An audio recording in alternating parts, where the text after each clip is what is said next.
did you spend your couple of days off? I stayed in Paris for 2 days with a few of the boys, and then had a good time, and then come back here to tour, and then spent the last 2 days in tour. It was very chilled, so really feeling really refreshed and ready to go for next week. Important to get that time. Yeah, I think it's massively important. It's been obviously a pretty busy few weeks and some really physical games and that as well, and to get that mental and physical reset, it's been massively valuable to us, and lads have come in buzzing, for the last few days of training, so everyone's in a really good spot. The way things roll this week, I think we talked nearly all bench at this stage, but you came in, you made an impact, like everything was made of their 7-1, they had the name, Mom Squad or whatever, must be pretty pleased with how you guys coped, whatever, in such a, come on and make an impact right away and keep the tide of the game going the way you want. Yeah, look, like when you come on, you obviously want to make an impact, but I suppose it's the smarts and that you're trying to make an impact through our shape and our structure that allows you to bring those moments and understand how to do it. And I suppose just from a mindset point of view, when I'm on the bench, I don't count how many minutes I play and make the minutes count. I try my best to do that. And look, it was good to come on, and it was extremely physical, even though I was on for 18, 70 minutes, whatever it was. It was still incredibly physical and incredibly tough, but it was good to see some impact from the bench, especially from like Handy, Mer, and all the other boys that came on were unbelievable.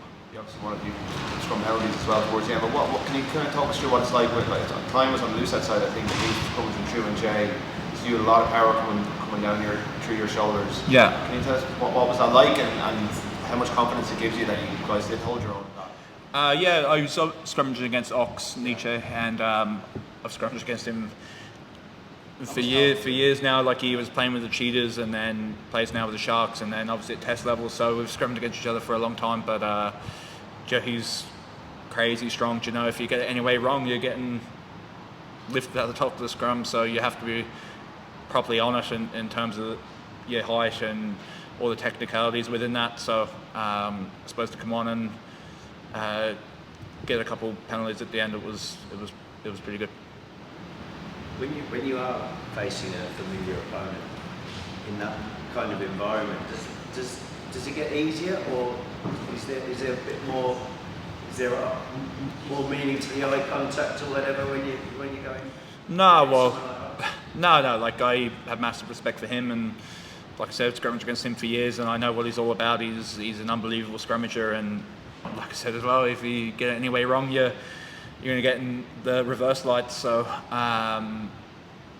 it's just strictly next moment focused, and if I'm at a scrum, it's just doing what I do, getting to height, and yeah.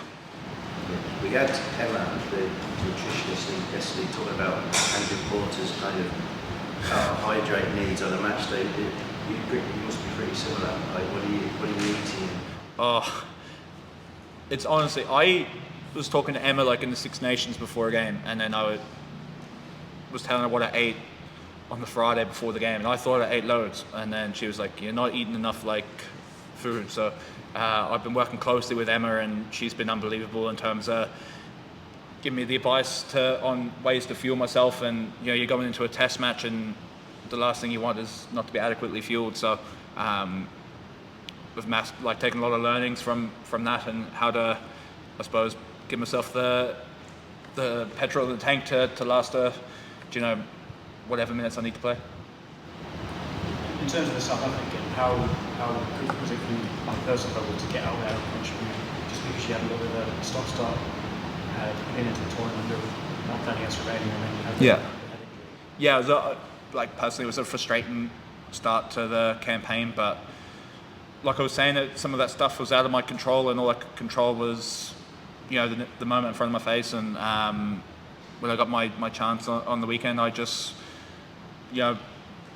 tried to come on and make a positive impact through our shape and our structures, and it was incredible to get that experience. The Irish fans were unbelievable. They came out in spades, so supposed to be out there and all that. It was class. And I'm guessing looking forward to Scotland, you obviously want to go again and potentially pushing for start as well? Yeah, looking forward to the Scotland game. Obviously, there's no team been named yet, but like I was saying, it's just about focusing on what I can control and fixing up things from the South Africa game, and then bringing my game on top of that. So really looking forward to next week. Can I just ask you on a slightly different topic? In terms of Australia's tournament so far, have you had much comment from back home about how they've gone? No, not to be honest. Like, I left Australia like at such a young age, and there's much that, but I actually don't keep in touch with. I don't have too much contact with people in Australia besides my immediate family and stuff. Where it's been a long time since I was there. So yeah. To go back on the scrums, like as you said, if you're very, very familiar with an opponent, is there much talking back and forth between yourself and a loose head or the two hookers or anything, trying to just kind of put messages into a referee's head or anything like that? No, there's not too much chat between the two packs. Not when I was on anyway. I'd say everyone was. It was a pretty fast physical game. Everyone's probably trying to get the big deep breaths of oxygen in, so probably don't have the energy to talk. But yeah, like it's going to be really competitive in that area. South Africa Scrum is a real weapon for them. They have world-class operators in there, so the last thing I'd want to be doing is concentrating on talking. I'm concentrating on my job anyway. And you'd have plenty of familiarity next week then with whether it's Pierre Schoeman or Rory Sutherland maybe, for example? Yeah, like it's brilliant. I suppose you're playing these lads at club level. Like I scrimmaged against Sutherland when he played for Ulster, and I've scrimmaged against Shuey as well when he's played for Edinburgh. So to get that experience at that club level, but again, they're both fantastic operators, and both like the Scotland have an extremely well drilled scrum. So we'll have to make sure we're on it for next week.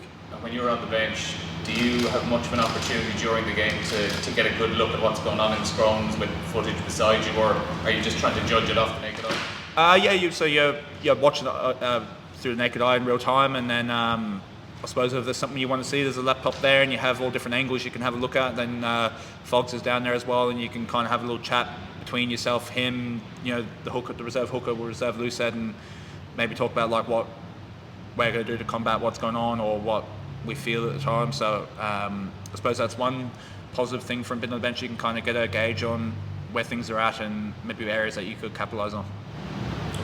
I remember talking to you at the start of last season, I think you were saying about you really want to get to that first World Cup. So do you feel you are in as good as form as you've ever been?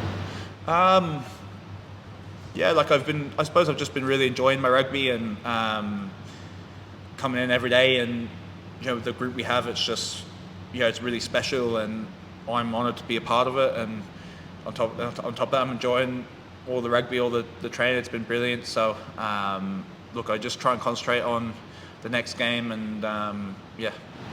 And just on it's like to be Peter Mahoney's over 100. What's he like, to deal with, to be in the camp with? Yeah, well, me and Pete are best friends, and he mightn't say that to you, but he would say it to me the whole time. And then as well, I bought him, I'm wearing Crocs at the moment, but I bought Pete the exact same pair so we could be matching. So he might be wearing them, he might not be, but in all seriousness, he's an incredible leader in the group. He's someone that I really look up to as a player, and the way he is a professional about everything on and off the pitch. For him to get his 100 cap, I'll be delighted for him, and he's a credit to the jersey and his family and everything. Be proud of him, I'm sure, and yeah. Finlay, can I just ask one more? Going back to when you did move over to Ireland, do you ever contemplate what might have happened had you stayed in Australia? What do you think you would be doing then? Would you be playing rugby, or think you'd be in a different profession? Yeah, well, I think I moved over originally when I was 18, 19 years of age, of having the dream of playing professional rugby, and I suppose I moved over because the dream seemed a bit harder where I was in Australia, and I had that Irish heritage through my mum's side of the family, and when I came over, and I felt like I was really tight with my nana at the time. She used to ring me every day when I was in Galway and stuff, and I remember one time I forgot to bring my phone to training, and she ended up calling me like 70 times or something crazy, you wouldn't believe it. But I suppose to represent my nana, who I was always close with growing up, representing all them, would have thought that I'd be here a good few years later at the World Cup. Like, it's pretty surreal. But every time I get to wear the jersey and every time I sing an anthem, I always think of my family and everyone that sacrificed for me to get to where I'm at. Did you ever have another profession or another career in mind? I actually wanted to be. I actually did a bit of gardening, just like Joe, just get me out of the house, and Dad wanted to get me doing something. But a few little jobs on the side. But I think rugby was the only thing on my mind, and yeah, thankfully that paid off. Is that why you and Peter get on well then? The garden? We get on well for many reasons. I don't know if it's for gardening, but we were thinking of, like, I don't know, he will confirm this, but he wants to bring out a podcast with me and him, and then it'd just be kind of like two opposite characters, like, chatting, and the lads seem to get a good laugh out of us. So yeah, like I said, we're best friends, and I hope this lasts forever. Okay, we'll leave it there. Thank you. Thank you. Thanks very much. Cheers, lads. Thank you. All the best. Thank you.